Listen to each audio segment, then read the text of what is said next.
이런 가운데 집권 여당인 더불어민주당이 연일 국회 법제사법위원회 체계작구심사권 폐지를 주장하고 있습니다.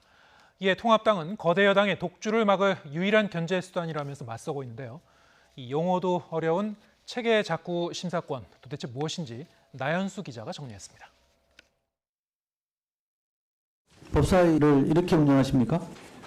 운영은 제가 하는 겁니다. 그러니까 제가 묻잖아요. 지금까지 그래 왔어요 또.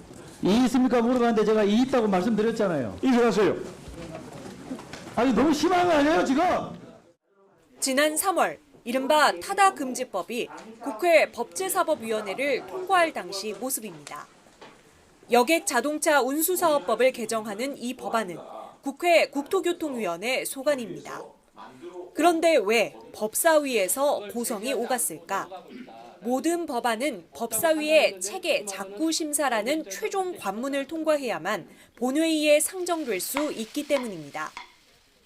체계 작구심사권, 상임위를 통과한 법안이 헌법이나 다른 법률과 충돌하지 않는지, 문장이나 용어, 조문 인용 과정에 오류가 없는지 점검하는 권한입니다. 여야 상임위원들이 갑론을박 끝에 법안을 통과시켜봤자 법사위에 상정돼 체계 작구심사를 받지 않으면 무용지물입니다. 실제로 제1야당이 법사위원장을 맡은 17대 국회부터는 쟁점 법안들이 법사위 문턱에서 계류되는 사례가 많았습니다. 체계작구 심사라는 것을 구실로 해서 사실은 정책적 판단, 정무적 판단을 근거로 해가지고 법사에 계류시킨 채 더불어민주당이 21대 국회를 일하는 국회로 만들겠다며 법사위의 체계 작구심사권 폐지부터 꺼내든 것도 이런 이유에서입니다. 177석을 확보한 여당으로서는 본회의장 가는 길만 짧아진다면야 신속한 입법으로 정부 국정과제를 밀어주기가 훨씬 수월해집니다. 의장 소속으로 체계와 작구를 심사하는, 검토하는 그런 기구를 두는 것이 제일 바람직한 것 같다라는 정도의 의견을 모았습니다만.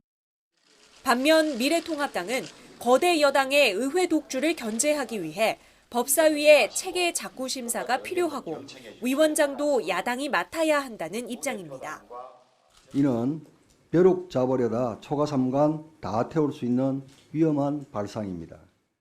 다만 통합당 역시 여당 시절에는 법사위 권한을 축소하기 위한 법안들을 발의했고 당시 야당이었던 민주당은 여기에 반대했다는 점을 생각해 봐야 합니다.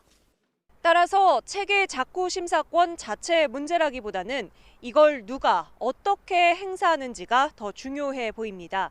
없애든 유지하든 그에 앞서 일하는 국회를 만들려는 공감대 마련이 절실해 보입니다. YTN 나연수입니다.